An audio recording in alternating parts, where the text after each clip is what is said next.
सुन पा रहे हैं मुझे? हाँ जी।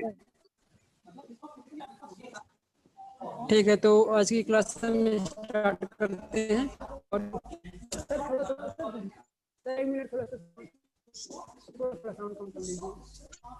सर थोड़ा साउंड आप भी कम कर लीजिए। चलिए इसे करते हैं क्लास, है ना। तो यहाँ पर काफ़ी क्लासेस चल रही हैं, थोड़ा सा डिस्टर्बेंसेस होगा, थोड़ा सा मुझे भी डिस्टर्बेंस हो रहा है बेटा, तो आप समझने की कोशिश करेंगे। सुन पा रहे हैं मुझे? यस नो बोलो, तब मैं स्टार्ट करूँ class. Yes sir. Yes sir. मेरी आवाज आ रही है? हाँ सर। क्लियर है? कोई डिस्टर्बेंसेस नहीं हो रहा है आपको? No sir. चलिए, तो जैसे कि आपको जैसे कि हम इंस्ट्रूमेंट के बारे में देख रहे थे, डिफरेंट इंस्ट्रूमेंट के बारे में आज की क्लास में हम देखेंगे। इतने आप लोगों, कितने लोगों ने कल का वीडियो देखा है? कितने लोगों ने वीडियो कल का देखा है? सर हमने देखा। क्यों? अच्छा, तो उसी टॉपिक को, जो आप लोगों ने टॉपिक देखा, उसी टॉपिक के बारे में हम आज डिस्कस करेंगे, है ना। आज की क्लास में वही टॉपिक कल से फिर से, जो कल हमने आपको वीडियो दिया था, उसको मैं कुछ चीज़ों को और एक्सप्लेन करने की कोशिश करूंगा, और भी आपको एक्सप्लेन करने की कोशिश करूँगा। सभी लोग ध्यान से सुनेंगे, ठीक है। सभी लोग उसको ध्यान से समझने की कोशिश करोगे, ठीक है। आवाज आ रही मेरी?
सर आपकी आवाज नहीं आ रही है।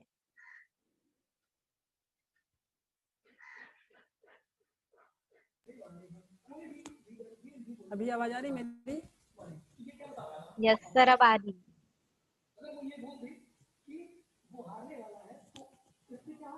चलो, तो हम चलते हैं आज की क्लास की ओर। तो जैसे कि आपको स्क्रीन पर दिखाई दे रहा है, permanent magnet moving coil instrument, ठीक है। Permanent magnet moving coil instrument के बारे में हम यहाँ पर डिस्कस करेंगे, ठीक है। तो इसको हम शॉर्ट में पीएमएमसी टाइप इंस्ट्रूमेंट के नाम से भी जानते हैं, ठीक है। इसको हम पीएमएमसी टाइप इंस्ट्रूमेंट के नाम से जानते हैं, ठीक है। तो सबसे पहले मैं आपको बता दूं कि जो हमारा इंस्ट्रूमेंट होता है, ये विभिन्न प्रकार के इंस्ट्रूमेंट होते हैं। इनका क्लासिफिकेशन देखा जाए तो कई प्रकार के इंस्ट्रूमेंट होते हैं, जैसे कि PMMC type instrument, MI type instrument, electrodynamometer type instrument, और भी इसी प्रकार से विभिन्न प्रकार के इंस्ट्रूमेंट होते हैं, जिनके बारे में हम इस क्लास में डिस्कस करेंगे। ठीक है, तो हम आज की इस क्लास में पीएमएमसी टाइप इंस्ट्रूमेंट मतलब moving iron moving coil permanent magnet moving coil instrument के बारे में हम इस क्लास में डिस्कस करेंगे। ठीक है, तो जैसे कि आपको यहाँ पर इसकी डेफिनेशन स्क्रीन पर दिखाई दे रही है। ठीक है, तो डेफिनेशन को आप इसको पढ़ने की कोशिश करेंगे कि the instrument which use the permanent magnet for creating the stationary magnetic field. हम इस प्रकार के इंस्ट्रूमेंट में परमानेंट मैग्नेट का इस्तेमाल मैग्नेटिक फील्ड को क्रिएट करने के लिए करते हैं और इसमें एक कॉइल का इस्तेमाल करते हैं जो कि यहाँ पर मूव करती है और जिसको हम जिस कॉइल को हम परमानेंट मैग्नेट के बीच में रख देते हैं। ठीक है, तो यहाँ पर कॉइल मूव करने का काम करती है, यहाँ पर जो कॉइल होती है वो मूव करती है। ठीक है, इसीलिए इसको हम मूविंग कॉइल इंस्ट्रूमेंट के नाम से भी जानते हैं, permanent magnet moving coil instrument. ये इसको आप in short moving coil instrument भी कह सकते हो या इसको शॉर्ट फॉर्म इसका पीएमएमसी टाइप इंस्ट्रूमेंट होता है। ठीक है, तो क्लियर है ये सारी चीजें आपको। ठीक है, जो हमारा permanent magnet moving coil instrument होता है, पीएमएमसी टाइप इंस्ट्रूमेंट होता है, ये हमारे डीसी मोटर के प्रिंसिपल पे वर्क करता है। जैसे डीसी मोटर का जो प्रिंसिपल होता है उसी प्रिंसिपल पे ये वर्क करता है, उस प्रकार से इसमें डिफ्लेक्टिव टॉर्क पैदा होता है।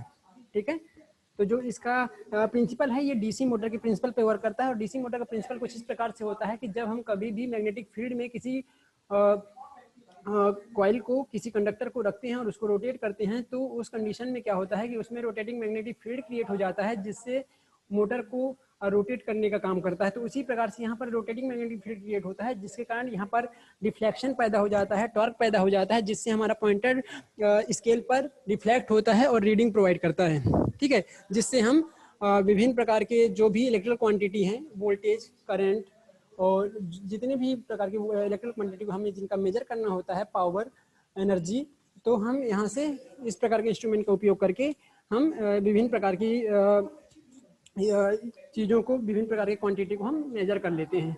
ठीक है, क्लियर है इतनी सारी चीज़ें आपको। और जो ये इंस्ट्रूमेंट होता है ये डीसी के लिए एक्यूरेट होता है, जैसे कि आपको लिखा है लास्ट में कि द पीएमएमसी इंस्ट्रूमेंट, यहाँ पर आप ध्यान दोगे, यहाँ पर आप ध्यान दोगे जो हमारा पीएमएमसी टाइप इंस्ट्रूमेंट होता है गिव्स द एक्यूरेट रिजल्ट। एक मिनट है, कुछ बच्चे एडमिट हो रहे हैं अभी। हाँ, तो ये डीसी के लिए अच्छा एक्यूरेट रिजल्ट देता है हमको। डीसी यहाँ से हम डीसी को मेजर कर सकते हैं। ठीक है, मतलब पीएमएमसी टाइप इंस्ट्रूमेंट में हम डीसी मेजरमेंट में करते हैं। डीसी की जो क्वांटिटी होती है डायरेक्ट करंट या डायरेक्ट करंट वोल्टेज जो होता है उसको मेजर करने के लिए हम यहाँ पर इसका इस्तेमाल करते हैं। ठीक है, इस प्रकार के इंस्ट्रूमेंट का उपयोग करते हैं। ठीक, क्लियर है यहाँ तक सभी को? ठीक है, तो ये किसके प्रिंसिपल पे वर्क करता है, आपको ध्यान रखना है कि ये डीसी मोटर के प्रिंसिपल पे वर्क करता है और इसमें परमानेंट मैग्नेट का इस्तेमाल किया जाता है जिसके बीच में हम कॉइल को रखते हैं जो कि परमानेंट मैग्नेट के बीच में कॉइल हमारा मूव करने का काम करती है। ठीक है, इसीलिए इसे हम परमानेंट मैग्नेट मूविंग कॉइल के नाम से जानते हैं। ठीक है, परमानेंट मैग्नेट लिए उसके बीच में हमने कॉइल रखा और कॉइल को रोटेट करते हैं, मूव करते हैं। ठीक है, इसीलिए इसको हम परमानेंट मैग्नेट मूविंग कॉइल या पीएमएमसी टाइप इंस्ट्रूमेंट के नाम से जानते हैं। ठीक है, क्लियर है इतनी चीजें? ठीक है, तो और इसके बाद में हम इसका कंस्ट्रक्शन देखेंगे, इसके डिफरेंट पार्ट्स देखेंगे। आपको यहाँ पर इसका डायग्राम विजुअल हो रहा है आई थिंक। ठीक है, और जिस बच्चे ने वीडियो देख लिया है वो तो बहुत अच्छी बात है, उसको और भी चीजें समझ में आएगी। यहाँ पर जिसने नहीं देखा है वो भी समझने की कोशिश करे, उसको भी समझ में आएगा। अभी विजुअल हो रहा है आपको? हाँ, तो इसके डिफरेंट पार्ट्स हैं, आपको यहाँ पर डिफरेंट इसके पार्ट्स आपको दिखाई दे रहे होंगे। जैसे कि आपको पार्ट्स दिखाई दे रहा है टॉप में, देखो यहाँ पर परमानेंट मैग्नेट, तो यहाँ पर हम परमानेंट मैग्नेट का इस्तेमाल करते हैं। फिर इसका आप सेकंड पार्ट देखोगे, इसमें रेक्टेंगुलर कॉइल का इस्तेमाल किया जाता है। ठीक है, ये रेक्टेंगुलर ये कॉइल होती है, ये जो देखो जहाँ पर मेरा कर्सर आपको यहाँ पर दिखाई दे रहा पॉइंटर, यहाँ पर ये जो दिखाई दे रहा है ये इसमें रेक्टेंगुलर कॉइल होती है। आयताकार आकार की कॉइल इस्तेमाल करते हैं। कॉइल का मतलब होता है कि जो वाइंडिंग के लिए जो वायर इस्तेमाल करते हैं ना, आप देखा होगा फैन में वाइंडिंग होती है और भी विभिन्न प्रकार की मोटरों में वाइंडिंग होती है, तो उसी प्रकार से यहाँ पर वाइंडिंग कॉइल होती है, उसी को यहाँ पर लपेट दिया जाता है। फॉर्मर के ऊपर हम रेक्टेंगुलर आयताकार शेप में इसको लपेट देते हैं। ठीक है, तो इस प्रकार से हम यहाँ पर आयताकार लपेट दिए हैं। फिर यहाँ पर कंट्रोल्ड स्प्रिंग इस्तेमाल की जाती है। आपने कुछ दिन पहले पढ़ा है कि हमारे मोटर में 3 प्रकार के टॉर्क काम करते हैं, एक डिफ्लेक्शन टॉर्क, दूसरा कंट्रोलिंग टॉर्क और तीसरा डैम्पिंग टॉर्क। तो यहाँ पर जो कंट्रोलिंग टॉर्क है, जो पॉइंटर को कंट्रोल करने का काम करता है, ठीक है, वो स्प्रिंग कंट्रोल मेथड का इस्तेमाल करते हैं। हमने पढ़ा था ना मेथड, अलग अलग मेथड पढ़ा था कंट्रोलिंग का, तो स्प्रिंग कंट्रोल मेथड और ग्रेविटी कंट्रोल मेथड हमने पढ़ा था, लेकिन यहाँ पर हमने स्प्रिंग कंट्रोल, इस प्रकार के इंस्ट्रूमेंट में स्प्रिंग कंट्रोल मेथड का इस्तेमाल किया जाता है। ठीक है, फिर इसके बाद में एल्यूमिनियम सिलेंड्रिकल कोर होता है यहाँ पर, जिसके ऊपर ये वाइंडिंग की जाती है। ये जो वाइंडिंग है यहाँ पर आयताकार, उसके ये किसके ऊपर की जाती है, ये एल्यूमिनियम के सिलेंड्रिकल कोर होता है, एल्यूमिनियम का कोर होता है, उसके ऊपर हम वाइंडिंग करते हैं। ठीक है, फिर पॉइंटर का इस्तेमाल करते हैं, पिवोट का इस्तेमाल करते हैं, स्केल का इस्तेमाल करते हैं। तो देखो यहाँ पर ये पॉइंटर है, यहाँ पर स्केल होती है, जो कि हम अगले डायग्राम में देखेंगे, स्केल भी आपको दिखाई देगी। ठीक है, तो और पिवोट वगैरह सारी चीजें आपको वहाँ पर दिखाई देंगी। देखो ये डायग्राम आपको दिखाई दे रहा है, ये पिवोट दिखाई दे रहा है, यहाँ पर आपको स्प्रिंग दिखाई दे रही है। ठीक है, इसकी ये डिफरेंट पार्ट्स होते हैं, आप उसमें लिखोगे parts of PMC type instrument, उसके सारे डिफरेंट पार्ट्स लिखोगे, जैसे permanent magnet, spring control spring, या आप उसमें pivot and jewel bearing, moving coil और पॉइंटर, स्केल, बैलेंस बेट, ये सारी चीजें आपके इसके डिफरेंट पार्ट्स होते हैं। ठीक है, डिफरेंट पार्ट्स से मिलकर ये हमारा पीएमएमसी टाइप इंस्ट्रूमेंट बनता है। ठीक है, यहाँ पर और आपको ये नीचे भी लिखा है permanent magnet moving coil instrument. ठीक है, फिर इसके बाद में हम बात करेंगे यहाँ पर आप देखोगे उसी का सर्किट डायग्राम, दूसरा सर्किट डायग्राम दिखाया गया है, और आप जो आपके एग्जाम में ये वाला डायग्राम प्रीफर करें। ठीक है, ये डायग्राम आपको अपने कॉपी में बनाना है, या आपको एग्जाम पॉइंट ऑफ व्यू से यदि क्वेश्चन आता है तो ये डायग्राम बनाना है। ये अलग डायग्राम है, इसी में अंदर यहाँ पर आप देखोगे वाइंडिंग की जाती है, जो कॉइल होती है ना इसके अंदर रखी हुई होती है, ये हमारा मैग्नेट है, ये मैग्नेट होता है, इसके अंदर कॉइल रख देते हैं। तो ये कॉइल कौन सी है, ये कॉइल, इसी को हमने बाहर अलग से बना के दिखा दिया है। ठीक है, ये कॉइल है जो रेक्टेंगुलर शेप के एल्यूमिनियम कोर के ऊपर ये वाइंडिंग कर दी जाती है, और इसके बीच में या आपको जो ये सिलेंड्रिकल के रूप में दिखाई दे रही है, सॉफ्ट आयरन रखा होता है, सॉफ्ट आयरन, जो कि आपको ये अलग से बाहर निकाल के मैंने इसको इस तरह से कुछ बना दिया हूँ। ठीक है, तो ये कोर है, जो सॉफ्ट आयरन कोर है, वो इसके बीच में यहाँ पर होता है, और इसके ऊपर एल्यूमिनियम कोर होती है, और एल्यूमिनियम कोर के ऊपर वाइंडिंग कर दी जाती है, और ये जो जुड़ा होता है ये स्पिंडल से जुड़ा होता है, जो कि पॉइंटर में रोटेट करता है, जो कि इसमें रोटेट करने का काम करता है। ठीक है, क्लियर है सारी चीजें आपको? तो इसके डिफरेंट पार्ट्स हैं, पॉइंटर है, मूविंग कॉइल होती है यहाँ पर, और यहाँ पर सॉफ्ट आयरन कोर होता है, ये सॉफ्ट आयरन कोर है जो कि आपको यहाँ अलग से दिखाई दे रहा है। ठीक है,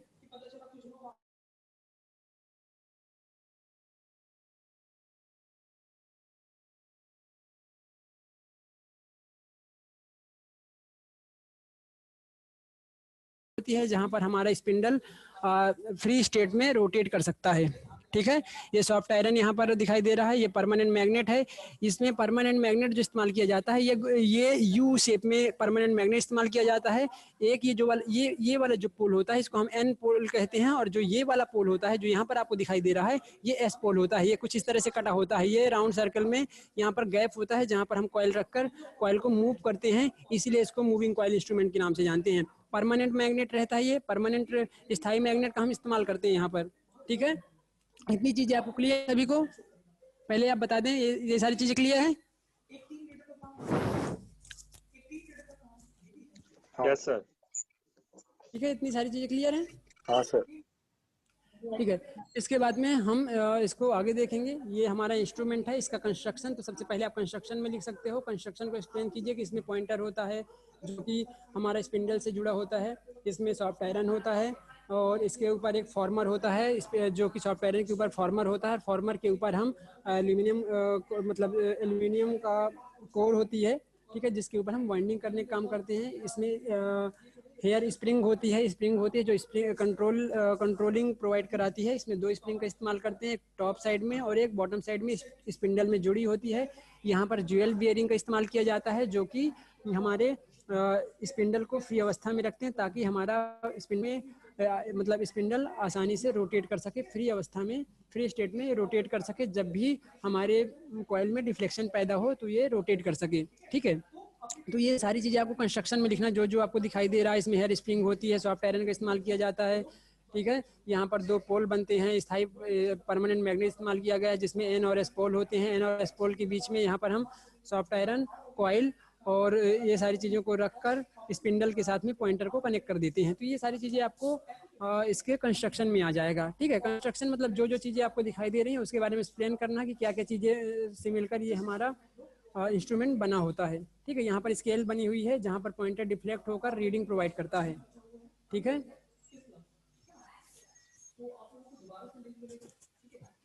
ठीक है, क्लियर है।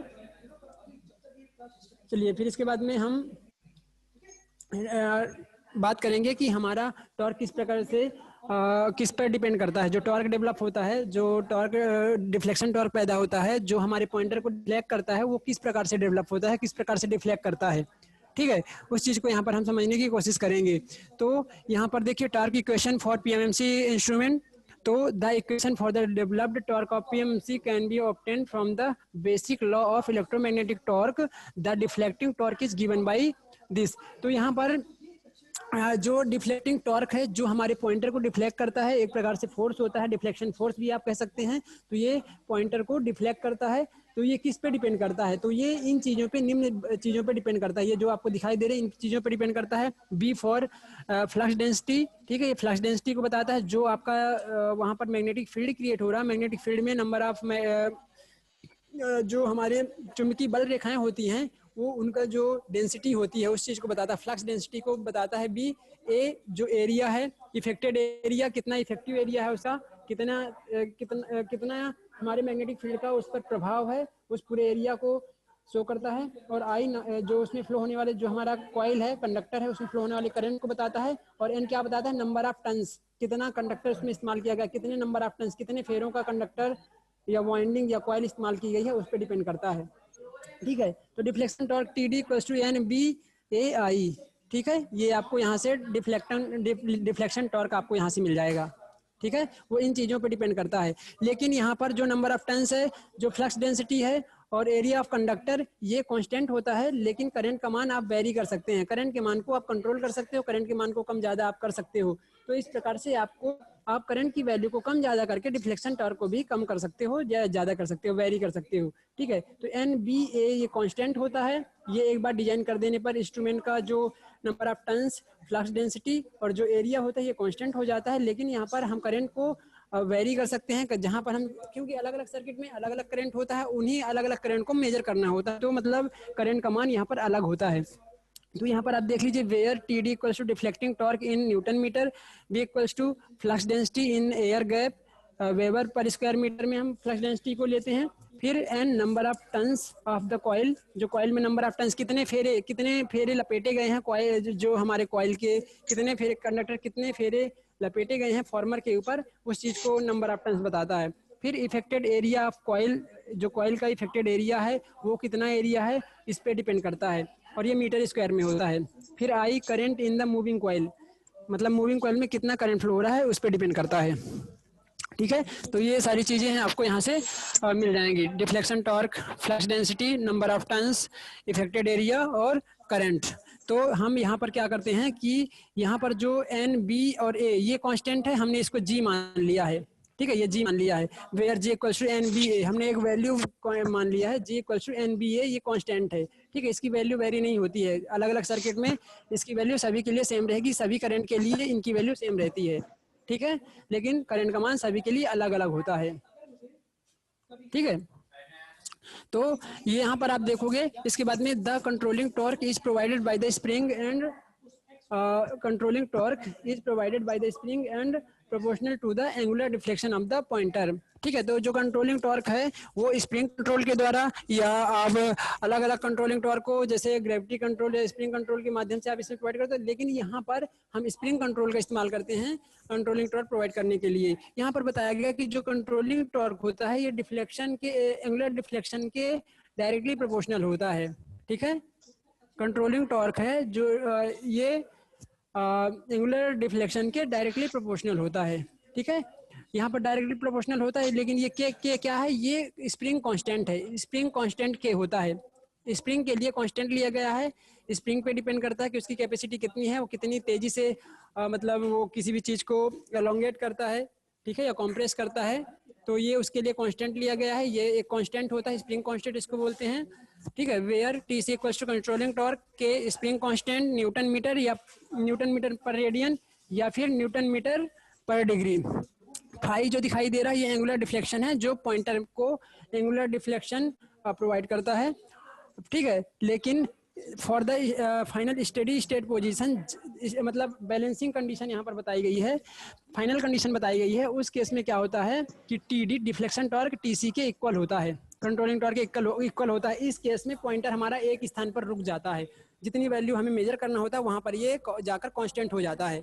ठीक है, तो फाइनल वैल्यू हमें पॉइंटर कब देता है, जब टी के इक्वल हो जाता है। जब डिफ्लेक्शन टॉर्क के कंट्रोलिंग टॉर्क के इक्वल हो जाएगा तो उस केस में क्या होगा कि हमको फाइनल वैल्यू को पॉइंटर शो करेगा।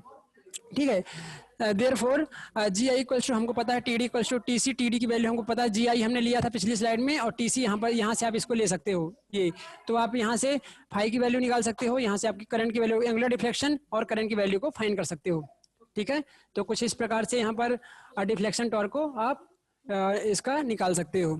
ठीक है, फिर द एडवांटेजेस, इसके एडवांटेजेस हम देखेंगे। ठीक है, यहाँ पर आपको क्लियर दिखाई दे रहा है एडवांटेज ऑफ पीएमएमसी इंस्ट्रूमेंट्स।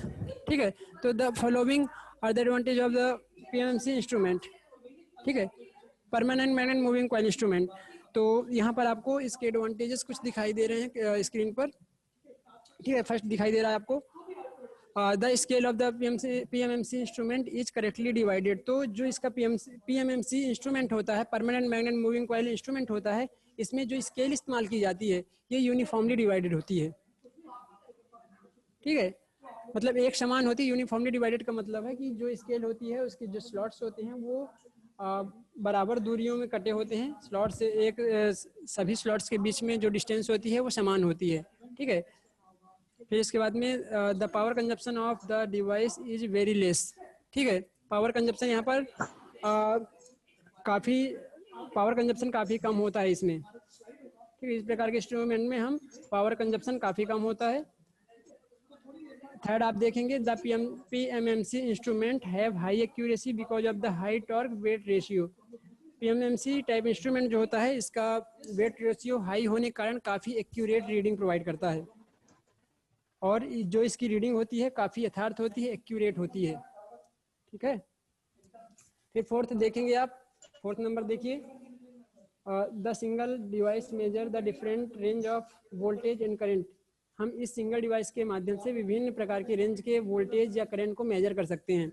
ऐसा कैसे कर सकते हैं, इसमें मल्टीप्लायर और शंट का इस्तेमाल करके हम हर जो हमारे इंस्ट्रूमेंट होते हैं इनके माध्यम से हम विभिन्न रेंज में इस प्रकार के इंस्ट्रूमेंट को डिवाइड कर सकते हैं। विभिन्न प्रकार की रेंज की जो करंट होती है या वोल्टेज होता है उसको हम मेजर कर सकते हैं। जो मल्टीप्लायर होते हैं ये हमारे इंस्ट्रूमेंट के रेंज को बढ़ाने के लिए उपयोग किए जाते हैं, मल्टीप्लायर और शंट। ठीक है, इसके बारे में हम जो हमारी नेक्स्ट क्लास होगी, आपके यदि सिलेबस में मल्टीप्लायर और शंट डिवाइस है तो मैं इसके बारे में नेक्स्ट क्लास में डिस्कस करूँगा। इसके बाद में हम देखेंगे डिसएडवांटेजेस। ठीक है, इसके क्या क्या डिसएडवांटेजेस हैं, क्या लिमिटेशंस हैं हमारा पीएमएमसी टाइप इंस्ट्रूमेंट। ठीक है, permanent magnet moving coil instrument.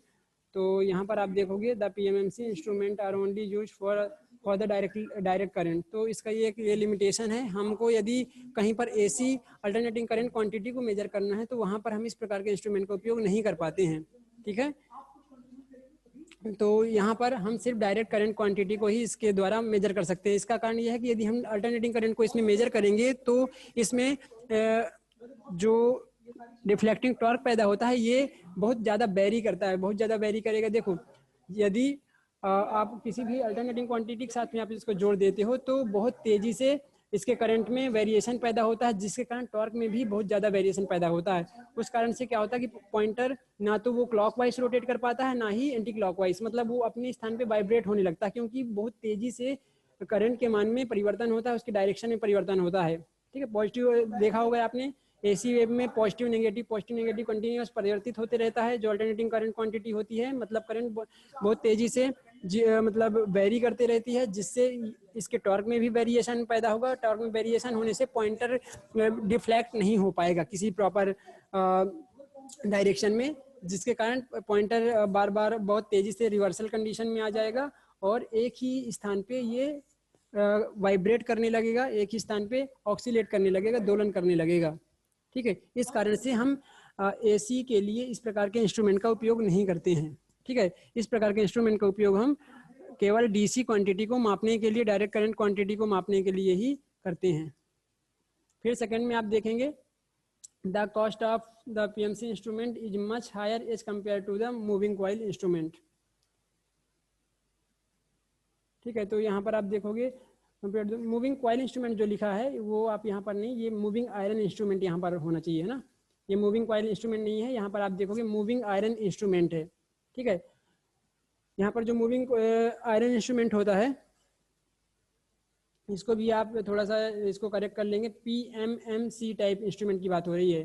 तो जो इसकी कॉस्ट होती है permanent magnet moving coil instrument की, इसकी कॉस्ट काफ़ी अधिक होती है यदि हम मूविंग आयरन इंस्ट्रूमेंट की बात करें तो, क्योंकि यहाँ पर कॉइल का इस्तेमाल किया जा रहा है, फॉर्मर एल्यूमिनियम का फॉर्मर, यहाँ पर सॉफ्ट आयरन, तो इन सारी चीज़ों की वजह से इतने सारे इसके पार्ट्स से अधिक इस्तेमाल होने की वजह से इसकी कॉस्ट बढ़ जाती है। तो ये इसके डिसएडवांटेजेस थे। ठीक है, तो इसका उपयोग जनरली हम डीसी को मेजर करने के लिए ही करते हैं। तो कुछ इस प्रकार से आपका इसका कंस्ट्रक्शन था, इसका वर्किंग थी और इसके एडवांटेजेस और डिसएडवांटेजेस।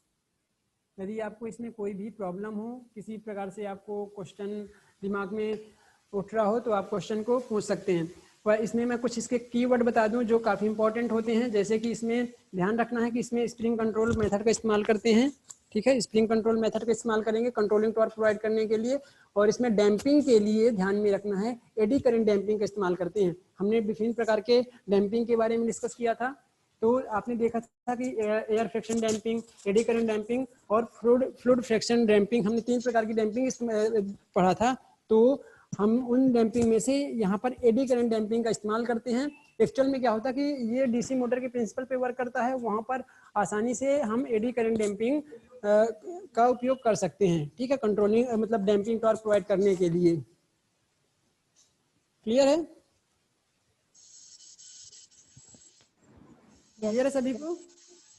ठीक है, और भी जो वीडियो लेक्चर आपको मैंने कल लिंक प्रोवाइड किया, आज उसकी लिंक प्रोवाइड कर दूंगा आपको गूगल क्लासरूम में, तो उसको आप फिर से एक बार देखने की कोशिश करेंगे। ठीक है, तो वहाँ से भी चीज़ें काफ़ी आपको क्लियर हो जाएंगी। ठीक है, ये आपको इंस्ट्रूमेंट जरूर पूछा जाता है एग्जाम पॉइंट ऑफ व्यू से, काफ़ी इंपॉर्टेंट है।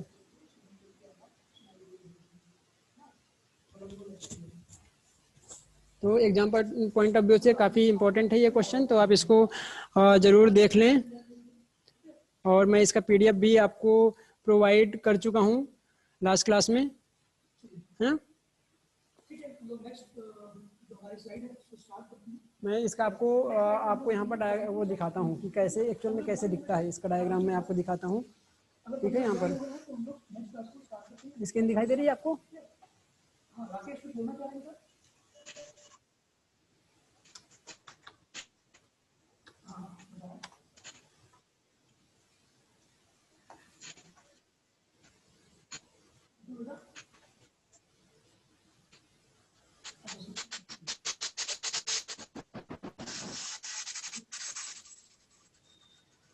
कौन सी क्वालिटी आपको अच्छी लगी?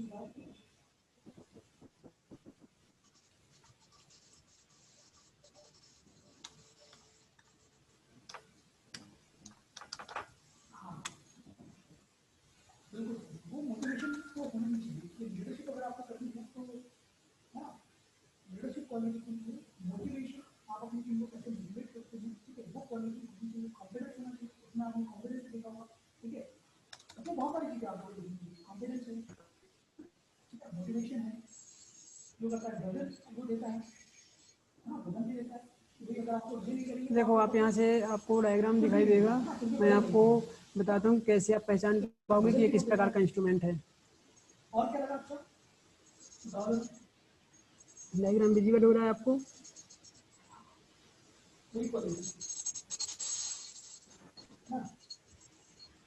दिखाई दे रहा है डायग्राम आपको? दिखाई दे रहे हैं स्क्रीन पे?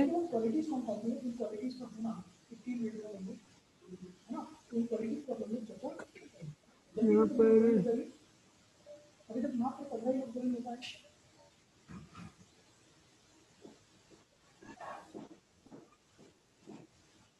जल्दी ज्वाइन हो जाइए।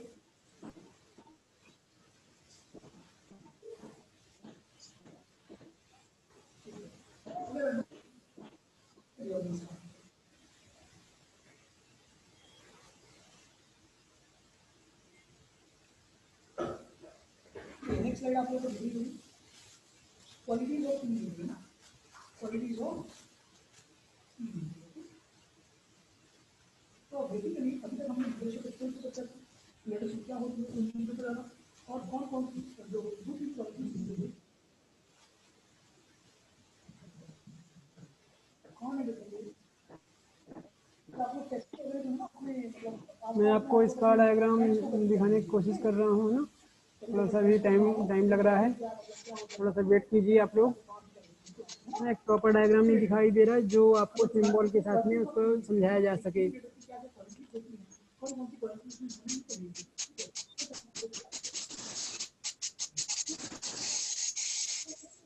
खुद को और दूसरों को सही चीज़ करने के लिए मतलब तो बेसिकली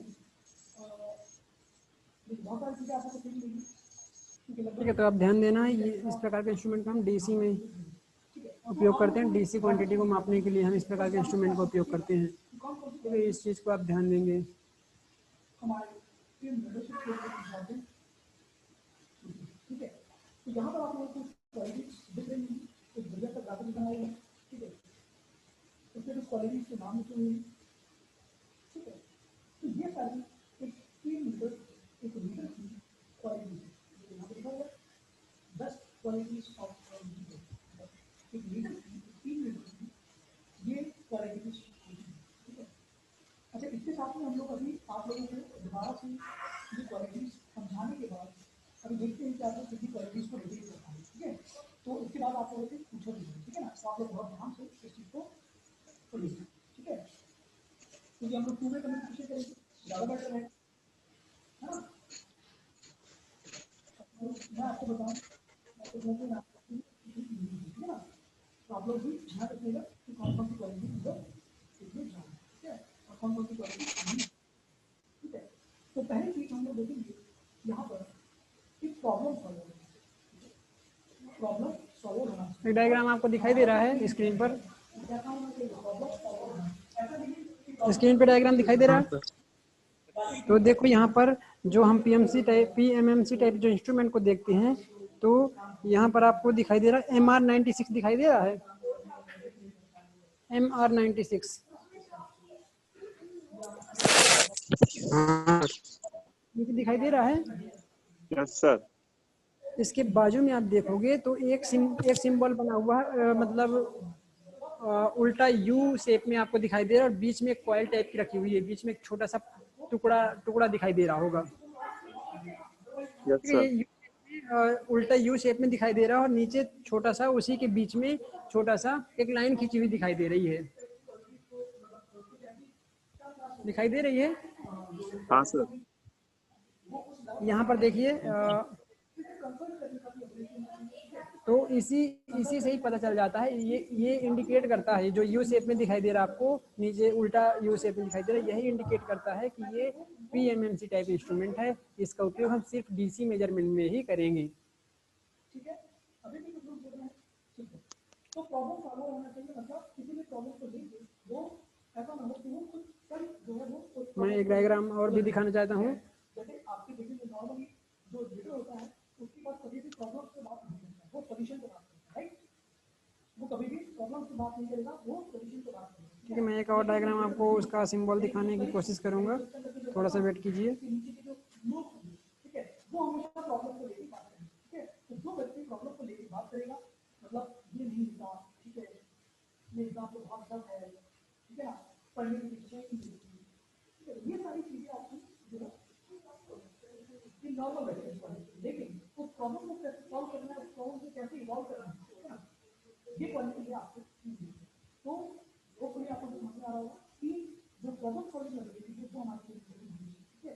जैसे आप लोग पहले धीरे ज्वाइन करके ऑर्गेनाइजेशन को, ठीक है, तो जब उस ऑर्गेनाइजेशन में आपको कोई टास्क दिया जाए तो उसमें बहुत सारी प्रॉब्लम आएगी, है ना, बहुत सारी प्रॉब्लम आएगी, मतलब आपको टीम को मैनेज करने में प्रॉब्लम आएगी, तो टेक्निकल टास्क को डील करने में प्रॉब्लम आएगी, उस टेक्निकल टास्क को कंप्लीट करने में प्रॉब्लम आएगी, हर एक लेवल पर प्रॉब्लम आएगी। लेकिन एक टीम लीडर क्या होगा, उस प्रॉब्लम के सोल्यूशन फाइंड करेगा, ठीक है, उस प्रॉब्लम के सोल्यूशन, ठीक है। लेकिन नॉर्मल आपका जो व्यक्ति होगा या आपका जो वर्कर होगा वो क्या करेगा, उस प्रॉब्लम के बारे में ही बात करेगा, ठीक है, उस प्रॉब्लम के बारे में ही बात करेगा, तो इससे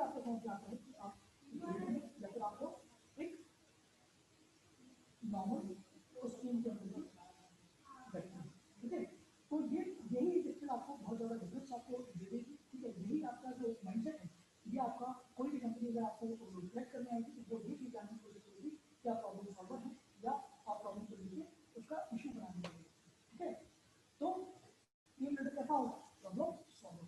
ठीक है, अभी प्रॉब्लम के बारे में बात करते हैं, प्रॉब्लम के सॉल्यूशन के बारे में बात करें। ठीक है, तो ऐसा व्यक्ति जो प्रॉब्लम के सॉल्यूशन के बारे में बात करें वो टीम लीडर लीडरशिप क्वालिटी। ठीक है, नेक्स्ट है सपोर्टिव। सपोर्टिव है मतलब कि भाई कोई व्यक्ति आपके अंदर में किसी प्रॉब्लम है, ठीक है, यार इसका प्रॉपर सिंबल बटा मिल नहीं रहा है, मैं थोड़ा सा ट्राई कर रहा हूँ, समय लग रहा है ना। या किसी भी तरीके से जैसे कि आप लोग नॉर्मली घुटने के आते हैं ना, तो अगर आप उसकी सपोर्ट नहीं करते, ठीक है, वो व्यक्ति आपसे कर जाएगा। और जोड़ना, लेकिन उस व्यक्ति को जोड़ना ये भी क्या है? Leadership quality. ठीक है, तो सपोर्टिव होना भी लीडरशिप क्वालिटी है। ठीक है, किसी व्यक्ति को अगर कोई प्रॉब्लम आ रही है, किसी टास्क को डील करने में प्रॉब्लम आ रही है, तो उसका सपोर्ट करके उसको दिखाना कि उसको उस प्रॉब्लम को सॉल्व करने में सपोर्ट करना। ठीक है, ये भी आपको टीम लीडरशिप क्वालिटी को दर्शाता है। ठीक है, तो हमेशा टीम लीडर ऐसा मतलब सपोर्टिव प्रॉब्लम सॉल्वर को होने के लिए मतलब ये सॉल्व करने के लिए है। अभी स्क्रीन पे दिखाई दे रहा है वरना कुछ? चलेगा, ये सारी क्वालिटी एट ए टाइम अभी स्क्रीन पर कुछ दिखाई दे रहा है? अभी स्क्रीन पर दिखाई दे रहा है आप लोगों को? Yes sir. तो ये जो उल्टा यू शेप में दिख रहा था वो इस प्रकार से होता है। ये जो छोटा सा आपको दिख रहा था ना वहाँ पर, जो वोल्ट मीटर हो या एमीटर हो, यदि वोल्टेज